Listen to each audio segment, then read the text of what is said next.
Cuspers, welcome back to Deep Heights. Thank you for joining me. I hope that you've been well. Happy everything.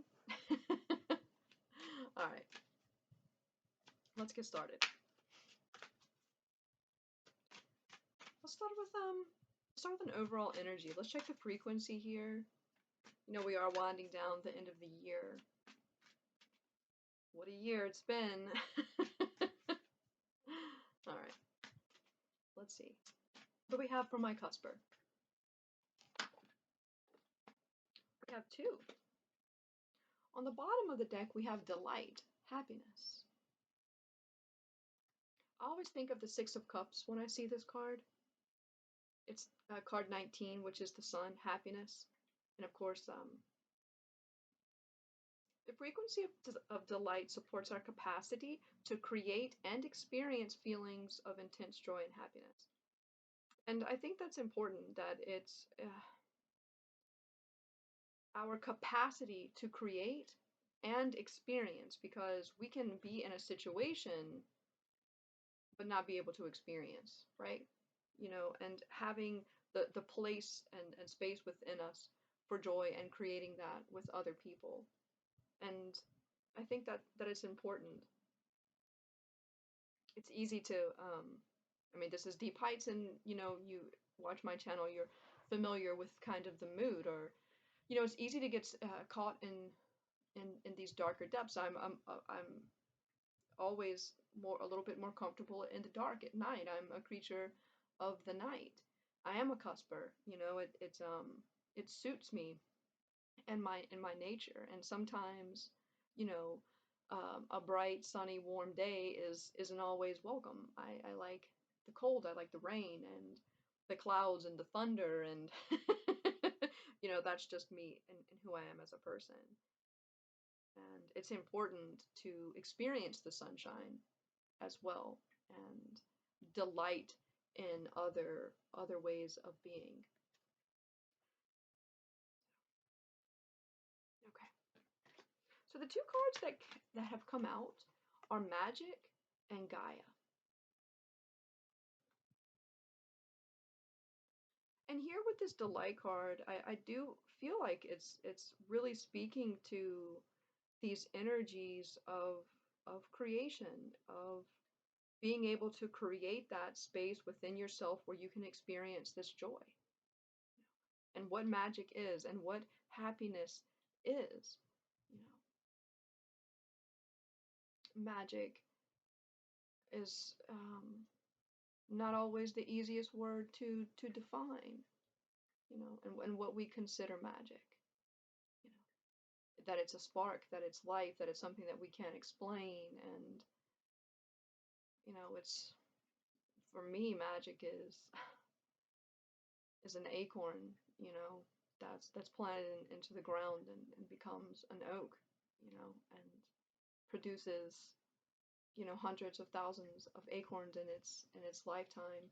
And it's the potential, maybe, of that, the potential of delight and the potential of happiness. Because here with this Gaia, I think of all that's sacred, the sacred movement of the heavens and the earth, and the magic of that, the order of the movements of the cosmos,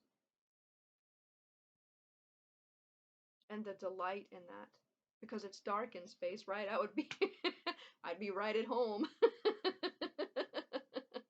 I'd be right at home in the deep dark of space, right? Okay. It's not about me, but all right.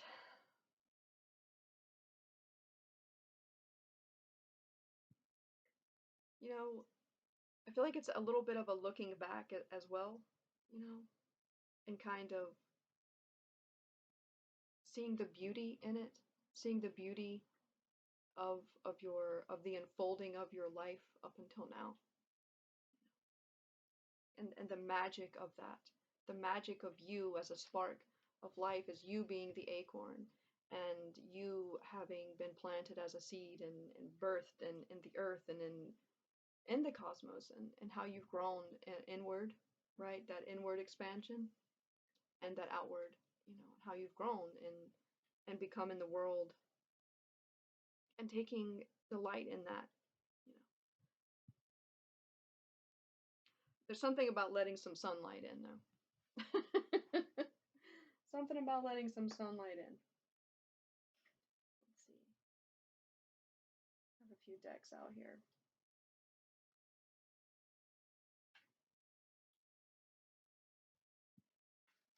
Oh, okay.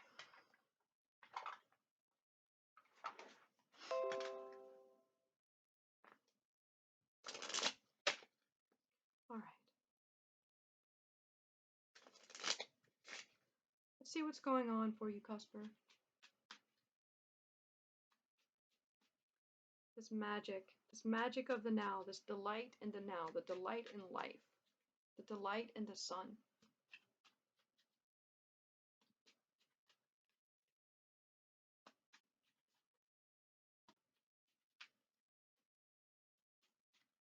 What do you have for my Cusper, please? The Queen of Wands. It's all about delight. Just look at the imagery there. It's definitely an energy of the sun, of spirit, of movement, of joy, of ecstasy. Because look at this image. Her head is up. It almost reminds me of the Lust card, the Strength card in the Thoth deck.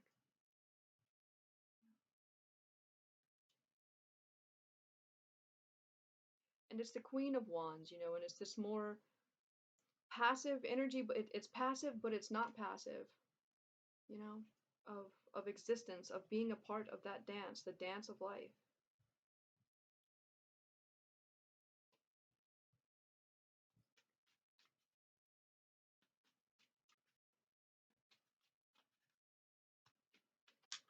And the way that the character is looking up, it's like allowing it to come upon you, talking about the sun, allowing that light to come upon you. Something very, very cleansing about it.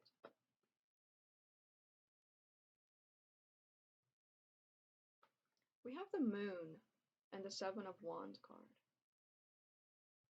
Talking about that, the light and the sun, coming out of that in the darkness.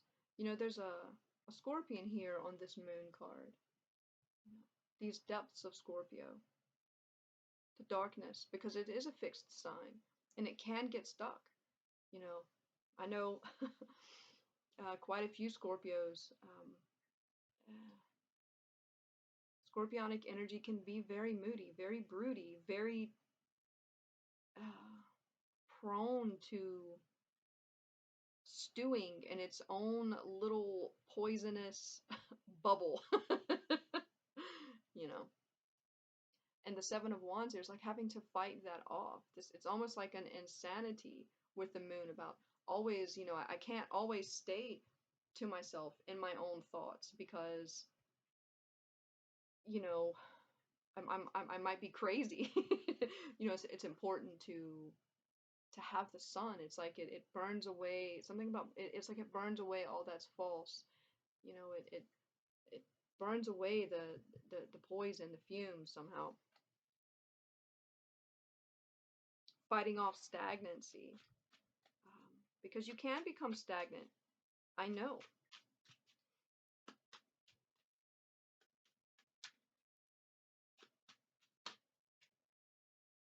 The Eight of Cups.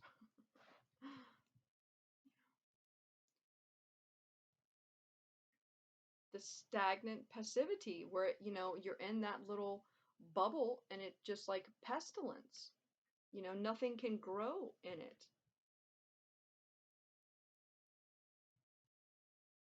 Nothing is growing there. I'm not saying that this would be all parts of your being, because I don't want to say that we're like fragmented, but we have different modes of being and different feelings and different parts of us. But there's some part of you that needs to see the light, that needs to have the maybe the deeper parts of your heart that are hidden from other people, these sorrows, these secret sorrows that hurt us, that take the wind out of us, that we don't want the sun to shine on them, you know, we want to keep them, and they begin to fester, and it's like a fungus, and it just creeps out onto everything else and just shrivels it up, you know. Having to fight that off. Let's get one more. The Hierophant and the Ace of Pentacles here.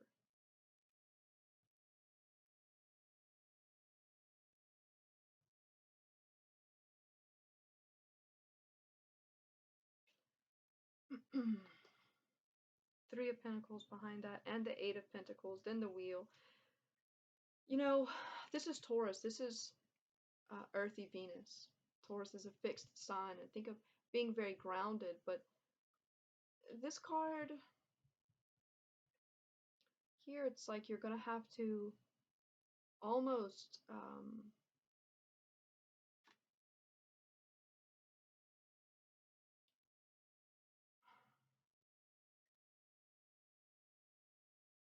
I'm gonna say harden yourself, but then my face got really hot and red all of a sudden. Um, to clothe yourself in a different way, but that's the words I'm hearing. But I'm hesitant to say them because I don't really like saying them, so I don't know uh, what that would mean. But the Hierophant is a very, in its highest aspect, is a very spiritual being, very connected to nature, as Taurus is. Connected with this Empress energy, where being in love with nature, and it grows with this Gaia energy, this earth energy.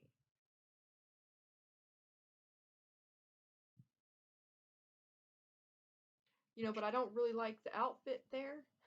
So maybe it's like taking away, old dogmatic uh, parts of yourself, or traditions and systems, and becoming new again somehow in it, you know, the ecstasy and the joy and the delight in life, that it isn't rigid, you know. You don't want to become rigid, but think of this character as a thief of the magic, that they usurp the magic. You don't need anyone else to tell you what magic is. You are magic.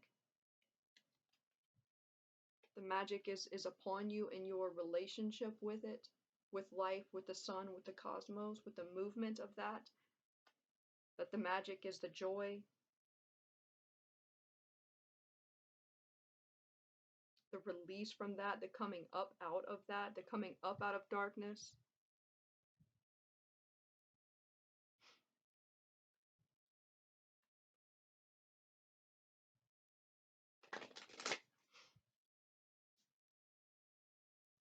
There's a sticky feeling here, with the Moon and the Eight of Cups and the Hierophant, you know. Just like a being stuck to,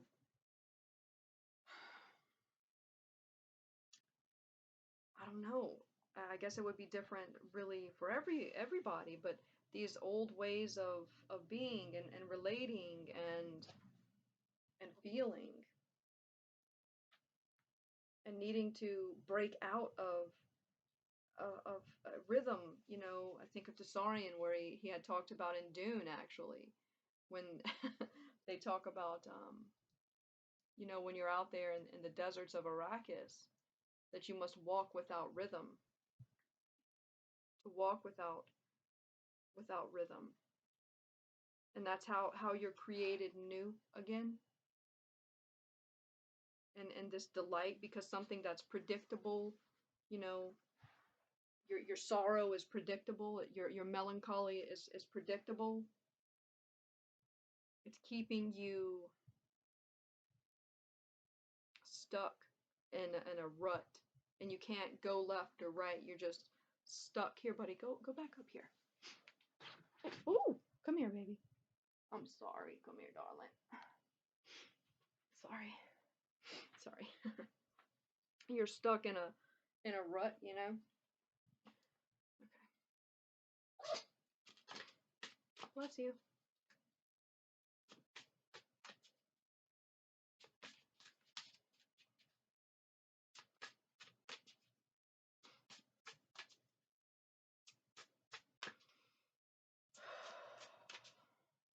I feel hot too. Like I can feel, and I feel hot from the inside. Like I'm flushed. There's a lot of heat here.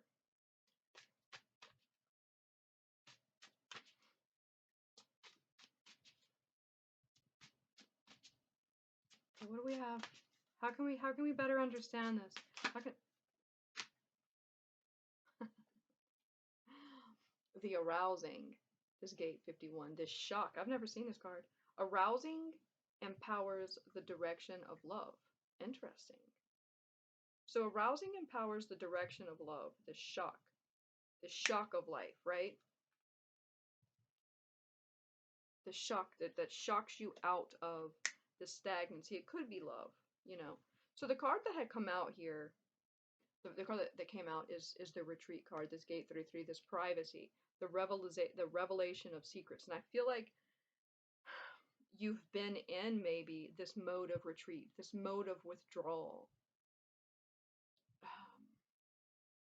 And a lot can be created there, created for yourself as you process life. You know, you process your traumas, your experiences, you know, throughout your life, you know, where you unlearn and you relearn, and I don't know, it just, it's a sacred, holy work. Like, you know, you don't always have words. I don't have the words for your experiences, you know. And what that is, I do know that it's sacred. And it is silent, and it must be done alone.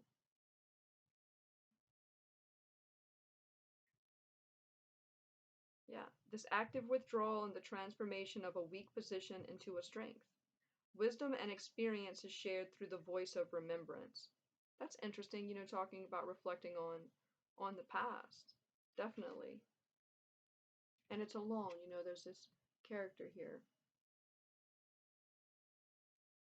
that's out in nature, alone, just reflecting, just being, surrendering to that, but not getting, it's so delicate, you know, because you want to surrender to this experience of darkness, but you can't let it consume you to where you are completely poisonous, you know,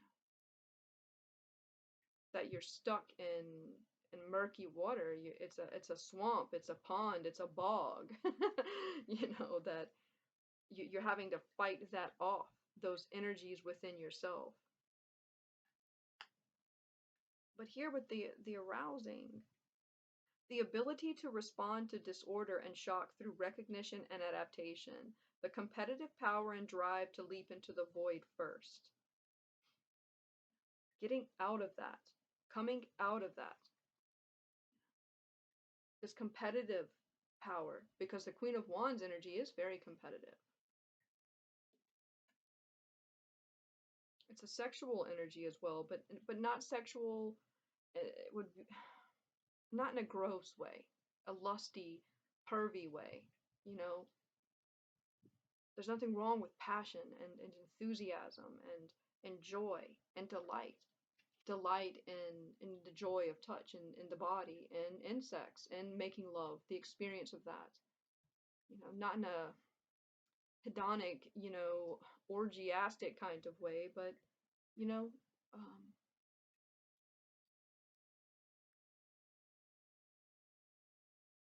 finding that within yourself.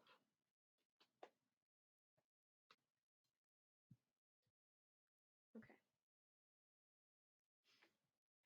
Let's get an animal energy here. Let's see who's with you. And I want to say too that it's always important, and the people that I look up to, the teachers that I look up to, is they are never presenting themselves to me in books I read and people that I listen to now as some type of authority.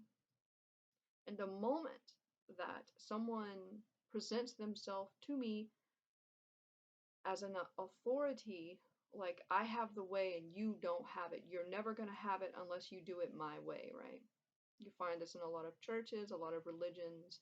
You need this middle type of person.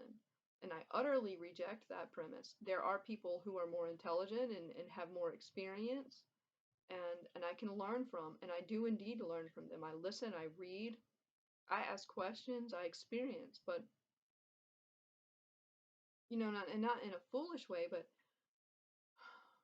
you don't need there is no authority outside of you. You can learn from others, but you and within yourself are the authority. Here, you know, looking at this, and maybe that's something, you know, that can impede you. You know, like I know people, and I don't want to like, you know, talk about different religions, but you know, I have been, you know, a dear friend of mine, she's Catholic and is becoming much more devout Catholic. And, you know, I live in the South and Louisiana, you know, we have parishes, you know, they're, you know, Catholicism, and they don't read any books outside of Catholicism or what their priests write. And to me, this is, I don't even, I just, there's not a word horrible enough. It's just, how can you not, you know, like to expand into the all that you need to read and experience other things. That's how I feel. Maybe it's not the right thing or how other people feel, but it's certainly how I feel. Like limits. This puts limits on you, on your growth and your expansion and your ability to feel delight, true, authentic delight that's yours.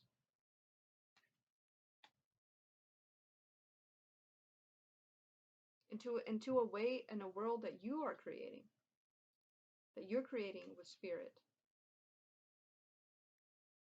co-creating. You know, in this Ace of Discs, it's like they're carrying the sun, welcoming the sun.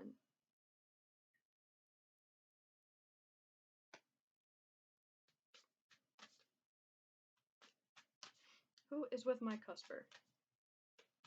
I hope this is making sense. I hope this is making sense.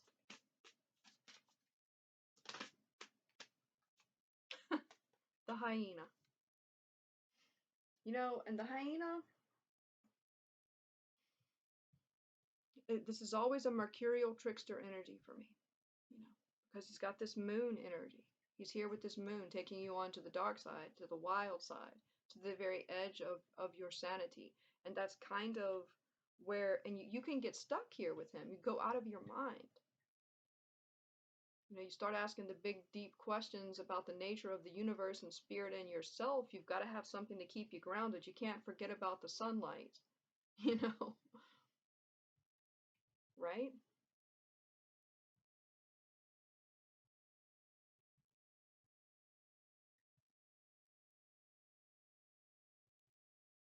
Or do you completely become dissolved there or stagnant to where you don't move?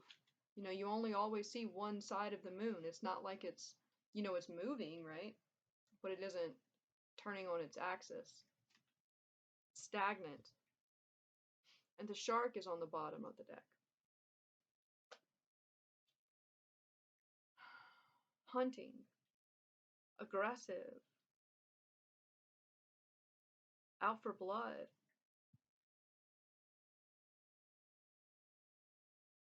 That got dark really fast. What's going on, Cusper? All right. Let's see. And you know, when you have these experiences and you know, and it's like, it's almost like the world, you know, that it's the crowd that's after blood. It's after your blood. You know, something. It's evil. It's darkness. It's evil. You know, it doesn't want you creative and moving and flowing and authentic, and I don't use the word authentic, but your own joy, the joy of yourself, you know, because that's life, that's light, that's revolving, it's moving, because we don't live in a static universe. It's ever flowing, ever moving, ever creative, you know. And it delights in that dance, it delights in that joy, in that movement. In its highest form, in its highest expression. We forget that. I feel like we forget that here on Earth, or maybe any other where we could be, right? But what we're created for, and not that we're just created to just lay about and not, you know, move and flow and just, you know, right, drink wine and eat bread and cheese and have sex all day, right? Um, but in a you know, I guess a Dionysian kind of way like that, but something more honest and pure and good. You know, I was talking about it. This is like the Six of Cups with the Sun, because it is card 19.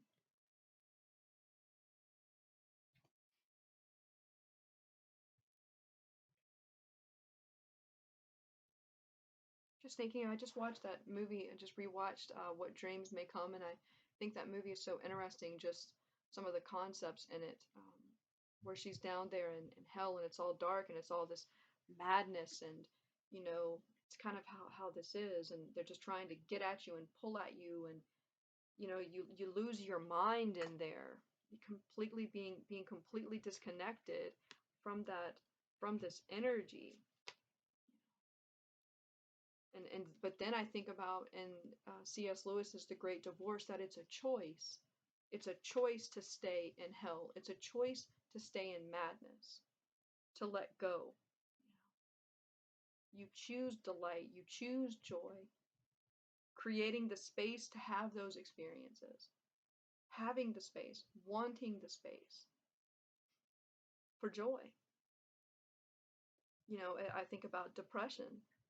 You know, I personally, I feel a lot of things. So, you know, my engagement with the world is always, I feel so much. So you know, and what I see, it makes me sorrow, like with sorrow, and it is depressing, and having to find the energy within myself to make sure I see the good too and experience the good, and not just see the good, but to experience it in my life and to create experiences, to open up dialogues and relationships with friends, and to make friends and allow those types of relationships to blossom that bring me joy, just in a very pure Six of Cups type of way.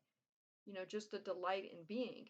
And even if it's not with other people, then it's with the universe, with spirit, and being in that cosmic dance energetically, because we are connected to the cosmos.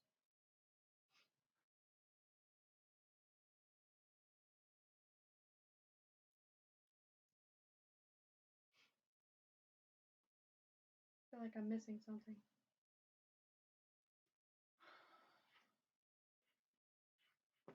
Let's use the thoughts deck. What's your advice to my cusper, please?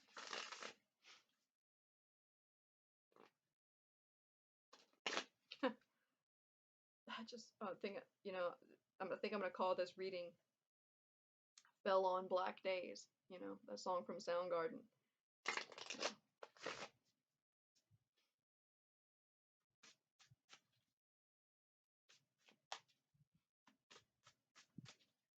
What's your advice for my cusper, please?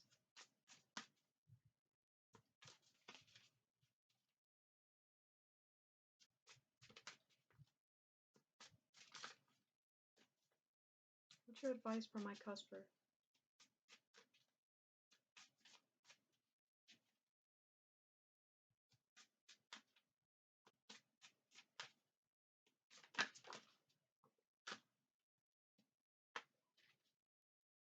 So the Nine of Swords and the Three of Cups have both come out reversed.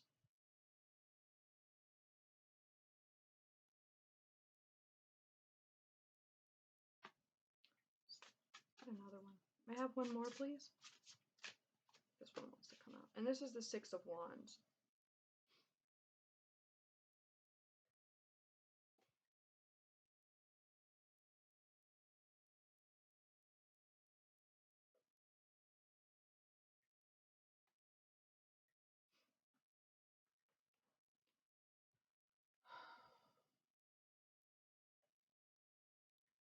I feel that, you know, there's going to be a lack of joy as long as you allow there to be, you know, and that here with the Six of Wands, that it's like finding that inner will, because it's the fire, it's the wands, it's the fire within you, your own will.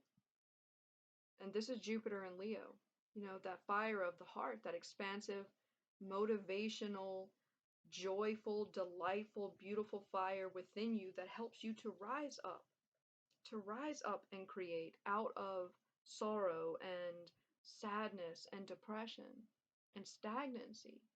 But it, you know, and that it shocks you because Jupiter is a shocking sign. You know, Jupiter is very expansive. And especially here in this Leo, which, you know, Leo rules the heart. It's card 6. Think of the 6th house of Virgo, you know, of health of the body, you know, because when we are depressed, when we are sad, that energy does get stuck in the body. It is stagnant. You know, you get pain, pathology from that. Taking care, you know, of your body, and it's like waking up from a sleep, you know, and that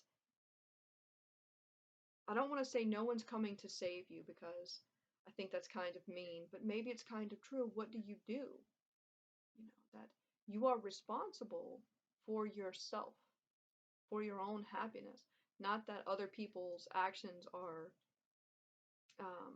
unimportant, right? But it's like this is a way, this is your way of being, you know, this is who you are. And it's like you've been in the dark a little too long. You've been, you know, you lose the magic, you know, you lose that creative, sparkly heart magic.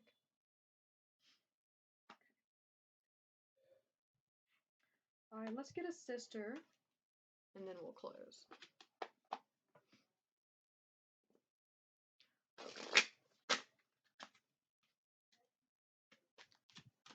What have you to say, sisters? What have you to say to my cusper? What have you to say? Ooh. Strength. There's that Leo, that strength of the heart. And then we have that tree. We're talking about that Virgo. And this is the oak, my favorite tree of all trees. I'm definitely an oak tree lover. This depth, this strength, these great roots, these great flowing branches, the strength of your heart, and spiritually the strength of your body. Now let's close.